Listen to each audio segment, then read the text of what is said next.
My guest tonight is spreading a smile in Soho tonight. Basically, I get invited to stag do's and hen do's, and I think it's because my straight friends look at me and go, oh. We don't know where you go. So I just get invited to everything. Don't worry.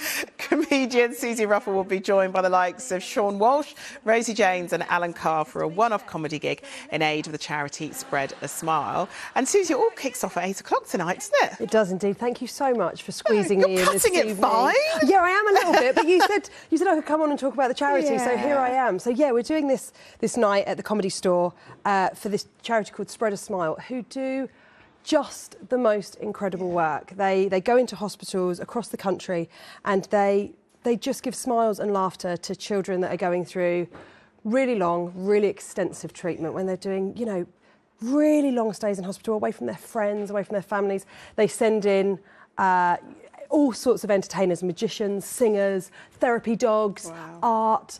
It's just such... They're a really small charity.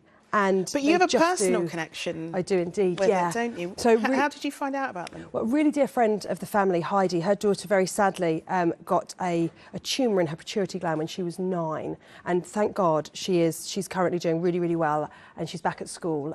But she was really poorly, really, really poorly. And my family are from Portsmouth, that's where Heidi lives as well. And they had to move up to Great Ormond Street, and they had to live there for a bit. And Heidi said to me, Suze, she said to me, if you ever get asked to do one of those charity quiz shows, can you make your charity Spread a Smile? And that's what I did. I did Tipping Point, and the money that I got, I gave to Spread a Smile, and then they got in touch with me and said, would you put on a charity night for us? And I was like, I would love to, because Heidi just said the treatment was so long and so gruelling for a 9-year-old. I mean, no one should have to go through it, and certainly not a kid.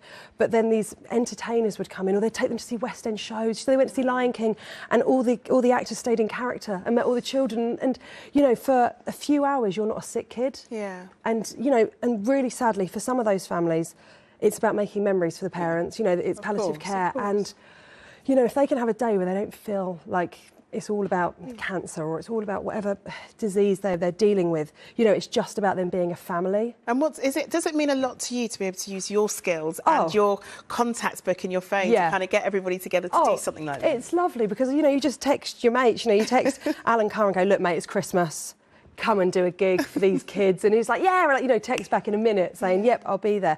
And it's lovely just to be able to shine a light on people that do incredible work all year round. And, you know, as you can quite imagine, you know, this time of year, I mean, horrific having a sick kid at any time at this time of the year, you know, not being able to be with your family.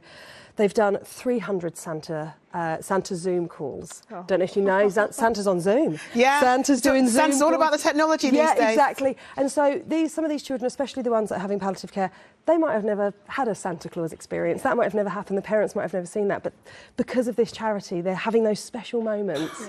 And they delivered 4,000 presents across the country this week, Christmas presents, and not just to the kids, sometimes to their siblings as well, because it must be pretty tough if you've got a sibling that's ill. So we're raising some laughter, raising some money tonight. It's a really small charity, and I'm very, very proud to be And you had a last-minute addition, didn't you, my mate Sean? You texted him this morning. Sean, unfortunately one of the acts was sick, and Sean Walsh, your friend, I texted him this morning. I said, mate, I'm one act short for this amazing charity. Will you do it? And he texted me back straight away. He was like, I'll be there. I was like, brilliant. So we've got a full lineup, loads of laughter, and, you know, loads of money that's going to go out through the next year, creating lovely experiences for children. Well, Suze, I'm not going to keep you any longer. No, you've got to rush. I've got to run. You've got to run. But good luck tonight. Thank you so much for having me. Thank you.